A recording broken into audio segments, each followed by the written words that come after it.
calling all scientists and researchers. European countries vie to recruit academics, notably those leaving the United States, due to a cut in funding and freedoms there.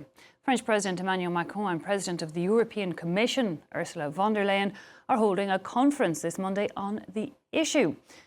For more insight, we can speak to Professor of History of Science at Stanford University, Robert Proctor. Thanks so much for your time. Now, I believe you're actually in France and you're going to attend that conference.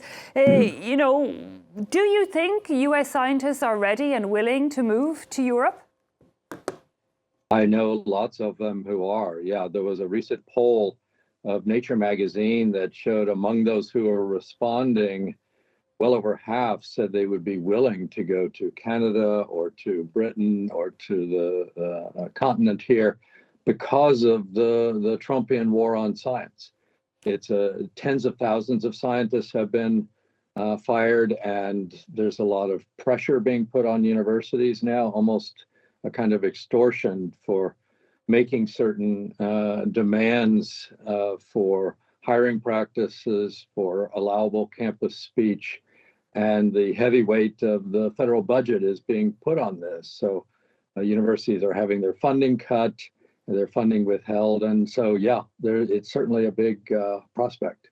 It's tens of thousands, losing their jobs, a bias against certain types of research. It would appear also in the United States, certain programs being targeted more than others. But do you see this potentially leading to a big brain drain from the United States?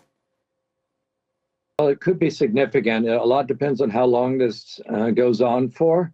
And you're right that only certain areas are being targeted, especially environmental science, climate science, any kind of science having to do with human differences or vulnerable populations.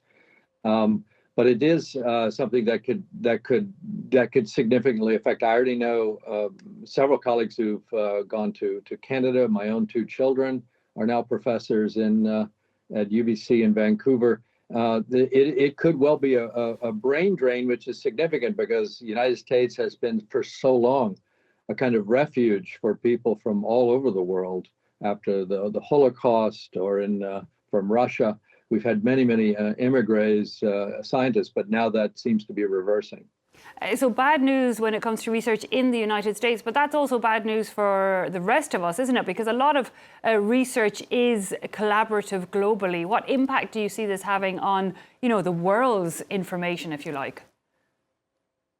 Well, I think the biggest impact is going to be in just slowing the progress on the energy transition to clean fuels, to reversing global warming. Trump has been most aggressively targeting climate science.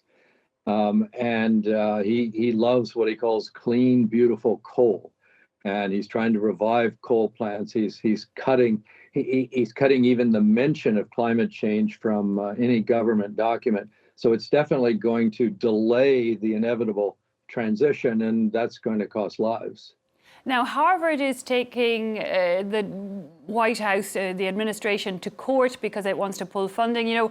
How much do you think of Trump's declarations and the administration's plans will actually follow through, or how much power will the courts have to stand up to them?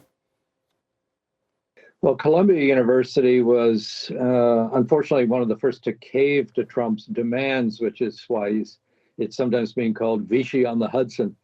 But Harvard has taken a more courageous stance, and many other universities are bonding together in a kind of mutual defense treaty, something like a NATO for academia. And so even though the Congress is largely captured by the Republicans, the presidency is in the hands of the Republicans, but the courts have remained relatively independent. And we are probably going to move to some type of constitutional crisis if Trump ever disobeys a Supreme Court order, which would be the next card to be played. And how important is research and the education and Trump's position on education to the average American, do you feel? I think it's crucial. The average American wants to have safe vaccines, wants to have clean water, wants to have clean air, and wants to not have these horrific wildfires we've had. A couple of years ago, my family and I had to go to Nevada because the smoke was so bad in the Bay Area. We'd never seen that before. So all over the world, ordinary people who voted for or against Donald Trump, are suffering from more extreme weather, more wildfires. And so ordinary, people are going to suffer no matter who they are. Finally, Professor, I mean, overall, salaries for researchers and scientists in Europe generally much lower than they are in the United States. I mean, what will it take to entice people over, do you think? You're attending this conference later on this morning. Right. Well, if you're unemployed, you're not making any money. So it's true that there are going to have to be some kind of a competition there. But, another thing that might have to change in Europe is the smoking rates are so high.